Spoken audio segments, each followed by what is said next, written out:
नमो भगवती वासुदेवाय नमो। नमस्कार बंधुगण आपण मानकु आम यूट्यूब चैनल को स्वागत। बंधुगण आजिर ए भिडियो आपणक पई बहुत ही खास रहिबाकु जाउछि। आपणक पई आमे कहिबु आगामी ए 2.5 दिन आपणकर किपरि साब्यस्त हेबो, केउ प्रकार ए 2.5 दिन को आपण विशेष भाबरे साब्यस्त करिवे, ता सहित केउ सब जिनिस रे आपणकु फायदा हेबो, केउ सब जिनिस रे आपणकु सावधानियता अवलंबन करबाकु पड़िबो, आपणकर लव लाइफ किपरि रहिबो, क्यारियर किपरि रहिबो, बिजनेस आ व्यापार किपरि रहिबो एवं ता सहित स्वास्थ्यर महत्वपूर्ण इनफॉरमेशन मध्ये आमे आपण मानकु देबु।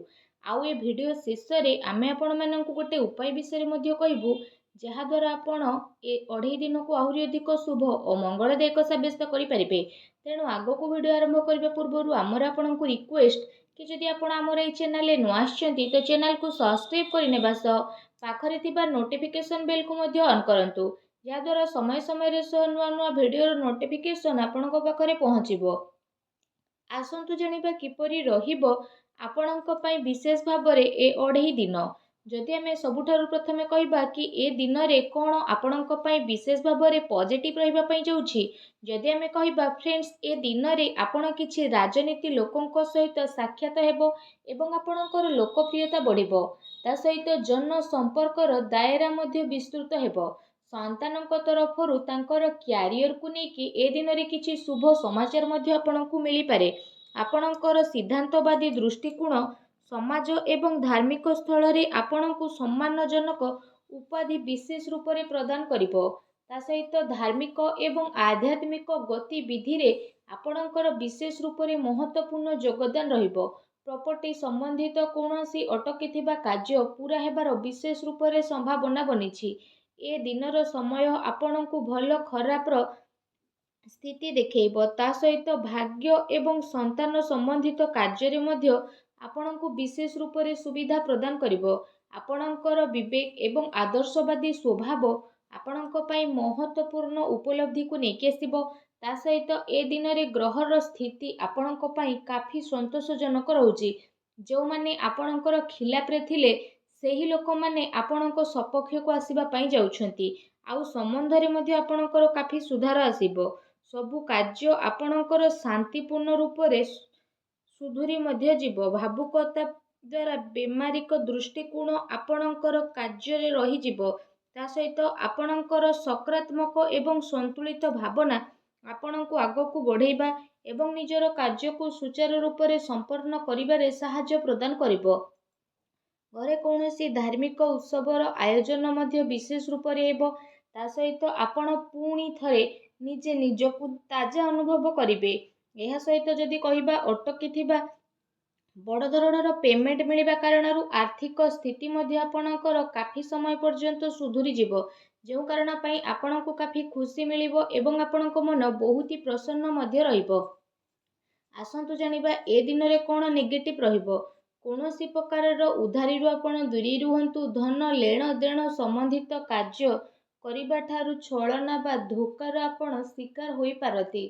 कोनोसी भी कार्य करिबारे अधिक भाबी चिंती कि आपण आपणको टाइम लगांतु नाही। एहा द्वारा समय आपणको हातरू बाहरी पारे।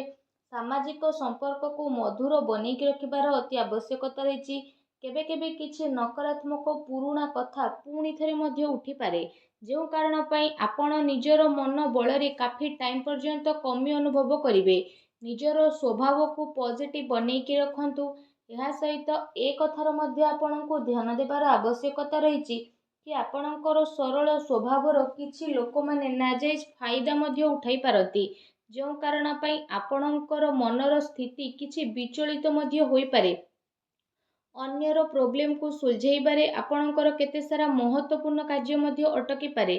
ता सहित काहा सहित जदि किछि प्रतिज्ञा बा प्रॉमिस करिसेंती ताको पूरा करंतु, नचेत समाज रे आपणकर इमेज खराब होई पारे एवं किछि लाभदायक मौका मध्य आपणको हातरू बाहरिबार संभावना रहिछि। एहा सहित जदि कहिबा देखैबा प्रवृत्ति ठारू आपण विशेष रूप रे दूरी रुहंतु।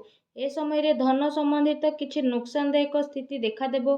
सेथिपाई कौनसी भी प्रकारर निवेश को ए दिन रे आपण दूरी रखंतु। संतान संबंधित विवाद रे मध्य ध्यान रखंतु कि भाईଙ୍କ सहित संबंध आपणकर खराब न हेउ ପିଲାଙ୍କର ଗତିବିଧିରେ ଧ୍ୟାନ ରଖିବାର ଅତି ଆବଶ୍ୟକତା ରହିଛି। ତାଙ୍କର କିଛି ଭୁଲ ଆଦତ ବା ସଙ୍ଗତ ଆପଣଙ୍କୁ ପ୍ରୋବ୍ଲେମରେ ପକାଇପାରେ। ତେଣୁ ତାଙ୍କୁ ସକାରାତ୍ମକ କାର୍ଯ୍ୟରେ ବ୍ୟସ୍ତ କରିବା ଆପଣଙ୍କ ପାଇଁ ଅତି ଆବଶ୍ୟକତା ରହିଛି, ଯାହା ଭବିଷ୍ୟତ ପାଇଁ କାଫି ଲାଭଦାୟକ ସିଦ୍ଧ ହେବ।